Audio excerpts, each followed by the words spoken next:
Olá, eu sou Samuel Leite e hoje vamos falar sobre verdades e mentiras do coronavírus, o Covid-19. Todos os dias recebemos inúmeras correntes no WhatsApp, e-mails, lemos textos nas mídias sociais sobre curas milagrosas e diagnósticos duvidosos da questão do coronavírus. Mas nem sempre as informações são verdadeiras e precisamos tomar cuidado para não começar a espalhar pânico desnecessário, especialmente após os primeiros casos confirmados no Brasil. Para me ajudar a entender sobre o que é verdade e o que é fake news sobre o coronavírus, eu convidei a bióloga com mestrado e doutorado em ciências, Tabata Bolen, que também é lá do podcast Dragões de Garagem. Tabata, seja muito bem-vindo ao Transformação Digital CBN. Transformação Digital CBN Campinas. Apresentação Samuel Leite. Tabata, a gente falou muito, na verdade a mídia em geral, né, a imprensa em geral falou muito sobre o assunto coronavírus nas últimas semanas. É um assunto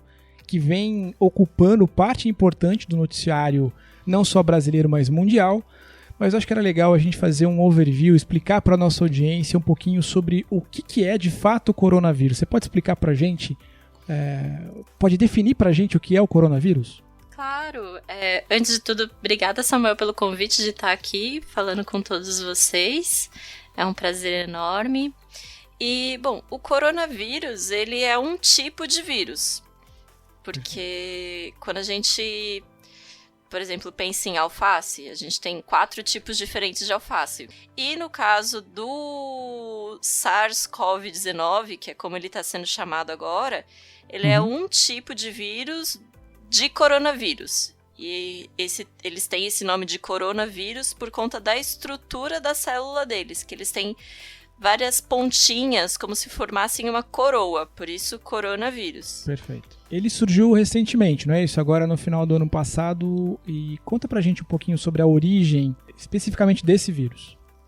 Tá, a gente evita dizer que ele surgiu recentemente, porque ele já existia no animal que ele infectava, que eram os morcegos. Muito contato humano, tanto com morcegos como com outros animais intermediários, que a gente chama, esse vírus acabou passando por algumas mutações e se tornando apto a infectar humanos. A gente usa, entre aspas, o verbo surgiu porque ele surgiu em humanos no final do ano passado, mas ele já existe na natureza aparentemente há muito tempo. Perfeito. E quais são os principais sintomas que uma pessoa que possivelmente esteja ou fique infectada com esse tipo de vírus, né, possa sentir? Então, o coronavírus, ele causa problemas respiratórios e ele é muito semelhante a uma gripe comum. Então, você vai ter coriza, você vai ter febre, vai ter dificuldade de respirar, vai ter um pouco de dor articular. Então, ela é muito semelhante aos sintomas de uma gripe mesmo. Por isso que, no começo, eles não sabiam exatamente o que estava acontecendo. Eles perceberam que era algo diferente de uma gripe por conta dos casos que esses sintomas evoluíam para um quadro de pneumonia. Perfeito. E era uma pneumonia que era causada daí por algo que eles não estavam sabendo o que era. Não era nenhum dos vírus que eles já sabiam que causava pneumonia, nem nenhuma bactéria. Por isso que ele foi descoberto recentemente. E essa pneumonia só vai acontecer se você tiver com o organismo debilitado. Transformação digital não é sobre tecnologia, é sobre pessoas. Sua agência de propaganda já sabe disso? A Digitale mergulha no universo de cada cliente e trabalha na construção de ações estratégicas focadas em resultados. Dentro e fora da sua empresa, para o seu cliente ou para o seu colaborador, on e off. E por que não em ambos? Vamos conversar? Acesse o nosso site www.digitale.com.br. Uma das coisas que mais me chamou a atenção foi que junto com ele veio uma epidemia também, para usar uma metáfora, de desinformação, né? Todo mundo virou, do dia para a noite, biólogo renomado, E todo mundo já sabia diagnosticar, já tinha ouvido falar que já tinha um parente próximo, ou o parente de um vizinho próximo já tinha, que em um hospital num outro estado já estava com um monte de gente infectada, enfim, isso é muito comum. Eu me lembro, lá na época do H1N1 ainda também, que eu via, a gente recebia, foi bem no início, trocando áudio, que estava tudo infectado, enfim, que a gente já viveu um hecatombe zumbi, assim, né? Mas o que acontece na prática, como eu mencionei, é que existe, sim, muita desinformação, e a nossa produção separou algumas dessas notícias que estão circulando por aí, que eu queria te ler um pouquinho aqui, Tabata, para você me ajudar a comentar, né, sobre isso. A primeira mensagem que a gente identificou é o seguinte: o novo coronavírus pode não mostrar sinais de infecção por muitos dias. Como saber se está infectado? Quando tiver febre ou tosse e ir ao hospital, os pulmões geralmente têm mais de 50% de fibrose e aí já é tarde demais. Ou seja, isso é fato ou fake, Tabata? Então, essa mensagem ela é verdade numa parte e fake na outra. Realmente o que a gente tem visto pelos estudos e pelos relatos que estão vindo dos médicos e pesquisadores que estão estudando os casos de coronavírus é que existem pessoas que estão infectadas, mas que elas não apresentam os sintomas que a gente conversou antes. Então, elas não têm febre, elas não têm coriza, elas não têm dor no corpo, não tem nenhum sintoma de nada. Elas estão seguindo a vida delas normalmente, mas elas estão infectadas com o vírus e o vírus está se replicando nelas e elas podem estar contaminando outras pessoas.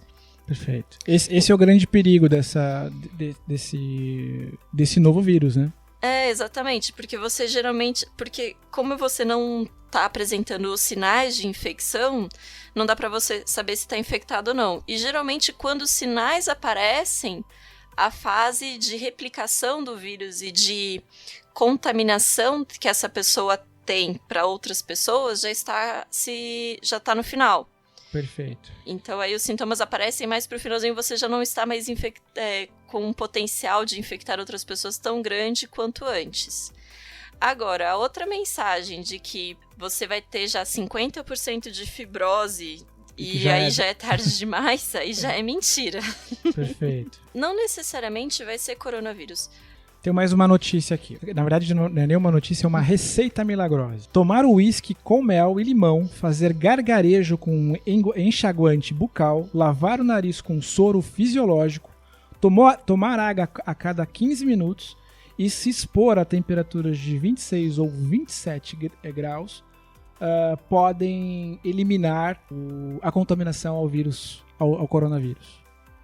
Seriam medicamentos naturais, digamos assim, não tão naturais, né? Para eliminar a contaminação. Bom, nenhuma dessas dicas, receitas, sei lá como é que a gente chama isso, é verdade para fazer qualquer tipo de tratamento. O lavar o nariz com soro fisiológico ele é muito bom para quando você tem uma crise de sinusite, por exemplo, porque ajuda a eliminar aquele catarro, a lavar os seios nasais. Perfeito. Então ele é bom para sinusite. Tomar água todo dia, bastante água, é bom para o organismo no geral, mas não vai combater o coronavírus. Com certeza não. Uísque com mel e limão parece ser um drink legal, mas... mas não resolve o problema, né? Não vai resolver o problema. E a questão da temperatura ambiente também não vai fazer muita diferença. O que a gente está vendo em questão à temperatura é que, assim, lá no hemisfério norte, a contaminação está muito alta porque eles estão no inverno. Perfeito. Então, não é porque a temperatura está baixa lá e aí o vírus se espalha mais fácil porque a temperatura está baixa. O vírus acaba se espalhando mais fácil porque, como está frio, as pessoas tendem a ficar em lugares mais fechados e mais aglomeradas. Perfeito. Que é o que a gente percebe aqui no Brasil quando tá frio. Todo mundo no ar-condicionado, em sala fechada, então... Exatamente. A oportunidade de haver uma maior incidência de contaminação, não só do corona, mas de qualquer tipo de vírus é muito maior, né? Exatamente. Então, assim, o que a gente sabe é que não tem uma temperatura...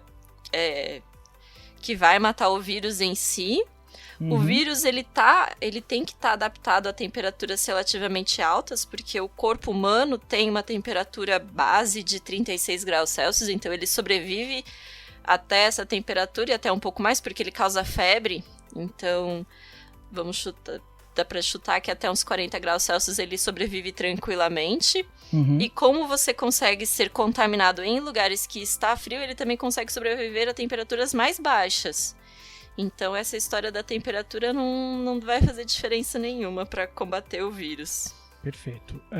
Um outro boato que eu também já vi circulando no grupo da família, que somente idosos ou pessoas com doenças e condições pré-existentes correm o risco de pegar o coronavírus. Bom, isso é mentira. Qualquer pessoa pode ser contaminada com o coronavírus. A gente tem casos desde bebês com 3, 6 meses de vida que apresentaram contaminação com coronavírus, até pessoas bem idosas. O que acontece é que as pessoas idosas ou com alguma doença ou condição pré-existente fazem parte, sim, do grupo de risco para que o caso de problema que o coronavírus cause seja maior. Essa pessoa ela já tem um déficit de saúde, já é um hospedeiro-chave, um hospedeiro ideal para outras infecções. E aí, quando você pega o coronavírus, o seu organismo fica ainda mais debilitado para que outras doenças oportunistas possam acabar acontecendo. Então, esse que é o principal ponto sobre as pessoas idosas ou com algumas doenças e condições pré-existentes, que seriam pessoas com doenças cardiovasculares, pessoas com doenças respiratórias, como asma, fumante. Em qualquer idade, o fumante ele é preocupante porque o uso de cigarro acaba machucando o tecido do pulmão. Então, se você tem 25 anos e fuma, o seu pulmão não é tão saudável quanto de uma pessoa saudável. Então, você é um grupo de risco. Então, esse que é o caso. Você sabia que o podcast é a mídia ideal para conversar com o seu público? O número de ouvintes está crescendo dia a dia. Essa é uma ferramenta perfeita para alcançar mais visibilidade para o seu negócio em 2020. A Digitale atua desde 2010 na produção de podcasts para grandes marcas, desde a produção até a distribuição do conteúdo nas plataformas online. Acesse o nosso site www.digitale.com.br e venha crescer com a gente. A gente acabou de ver agora, acho que faz uns 2 ou 3 dias, que um grupo, inclusive liderado por um grupo de mulheres, né, acabou de concluir o sequenciamento do vírus, né, do coronavírus, o sequenciamento do genoma do coronavírus. E por que isso é importante, Tabata? Por que aprender, digamos, o sequenciamento do vírus nos ajuda a tratá-lo? Bom, quando a gente analisa a sequência de DNA de um organismo, seja ele um vírus, uma bactéria, ou algum organismo maior, como um camundongo, a gente consegue saber qual é a origem dela. Então, com o sequenciamento feito desses 2 casos brasileiros que a gente já tem confirmados, a gente consegue saber que esse vírus que essas pessoas estão carregando é muito semelhante ao vírus que está circulando na Europa. Então, a gente sabe de onde essas pessoas foram contaminadas, qual que é a origem desse vírus que ela foi contaminada, e que esse vírus que veio da Europa tem relação com o vírus que veio da China. Perfeito. Então, a gente consegue fazer não uma linha do tempo, mas a gente consegue fazer uma linha da origem de onde está vindo esses vírus e poder controlar como é que está sendo essas infecções. Se esses vírus fossem muito diferentes das outras sequências que já estão descritas, poderia significar que a gente tem uma pessoa infectada aqui no Brasil que não foi relatada, não foi descoberta pelo sistema de saúde e que esse vírus já está mutando dentro da população e já está infectando outras pessoas e sem que ninguém soubesse quem é, que é o que está acontecendo nos Estados Unidos. Perfeito. Nos Estados Unidos, nesse mapeamento especificamente que a gente também realizou aqui, ele já identificou essa transformação do vírus? Sim, o que a gente tem visto dos casos nos Estados Unidos é que já existem pessoas contaminadas e que algumas dessas pessoas contaminadas carregam um vírus que tem uma sequência que ninguém sabe dizer de onde que ela é. Se ela é mais semelhante aos casos chineses, se ela é mais semelhante aos casos que estão acontecendo na Europa. Perfeito. Então, provavelmente foi alguém que se contaminou em um desses dois lugares, que voltou para os Estados Unidos, não sabia que estava infectada, esse vírus mutou, foi contaminando outras pessoas próximas, essa mutação acabou sendo tão grande que ela não é tão semelhante assim a esses casos, nem dos chineses, nem dos europeus. Então, é alguém que é como se fosse um vírus já americano, digamos assim. Isso é um elemento a mais de complexidade para a produção de uma vacina, por exemplo? Sim e não. Porque o ideal de uma vacina é que ela seja o mais ampla possível. Para você fazer uma vacina para o coronavírus, eles vão pegar sequências muito mais próximas entre as diferentes sequências que você já tem do vírus em si. Então, quanto mais variações, acaba sendo um pouco mais difícil de você produzir uma vacina. Mas é bom a gente ter esse sequenciamento para que, no caso dos Estados Unidos, por exemplo, que tem uma indústria que é capaz de produzir vacinas lá com mais facilidade do que aqui no Brasil, por exemplo, eles consigam fazer uma vacina que possa ser específica para eles. Com base na tua experiência, com base também no olhar de situações semelhantes no passado, qual que é o prazo estimado potencial aí para a produção de uma vacina? Assim? Claro que sem ter uma bola de cristal aqui é muito difícil prever coisas como essa, mas pensando em algo que seja factível, baseado inclusive em eventos anteriores e com a tecnologia que a gente tem hoje. O que a gente tem de notícia vindo principalmente do governo chinês e dos pesquisadores na China é que eles já começaram a trabalhar no desenvolvimento de uma vacina, porque a produção da vacina contra a SARS, que é um outro tipo de coronavírus que infectou a China lá em 2002, 2003, se eu não me engano, eles estão usando mais ou menos a mesma tecnologia e o mesmo sistema para que seja produzida a vacina para esse novo surto. Então, as pesquisas já estão bem avançadas. Como a gente tem um sequenciamento que já foi feito, isso facilita a produção da vacina. Porém, como toda produção de vacina que existe, você precisa primeiro ter uma técnica segura e um produto seguro. Então, é preciso fazer antes os testes em animais, para que essa vacina seja depois testada em humanos. Então, a previsão da Organização Mundial da Saúde para que uma possível vacina chegue até as pessoas é de, no mínimo, 6 meses para 1 ano. Mas só o simples fato e os futuros comunicados de que uma possível vacina esteja próxima já acaba, de alguma forma, tirando essa outra contaminação, que foi um pouco o tema do nosso papo aqui hoje, né, Tabata, que é a desinformação. Sim, com certeza. Já ajuda a deixar de disseminar que o whisky mel vai matar o coronavírus. É verdade. Bom, Tabata, muito obrigado pelo seu tempo. Eu gostaria, na verdade, que você falasse e apresentasse aos nossos ouvintes um pouquinho do seu podcast, Dragões de Garagem, e como é que eles podem, o que tem lá no Dragões de Garagem, como é que eles chegam até o teu conteúdo. O Dragões de Garagem, na verdade, é um grupo que faz divulgação científica, e a gente faz divulgação científica de diversas formas diferentes. A gente tem o podcast, que é quinzenal, e a gente fala de diversos temas científicos. Então, a gente já conversou sobre vacinas, temos 2 programas de vacinas incríveis, a gente já falou sobre a fisiologia do ciclo menstrual, a gente já falou de história da moda, a gente já falou sobre constituição, sobre economia. Então, tudo que é ciência a gente está falando um pouquinho. Legal. Nós temos também as cientirinhas, que são tirinhas de... tipo HQzinhas, de também com conteúdo, né, científico, que são nosso maior produto de sucesso no Instagram.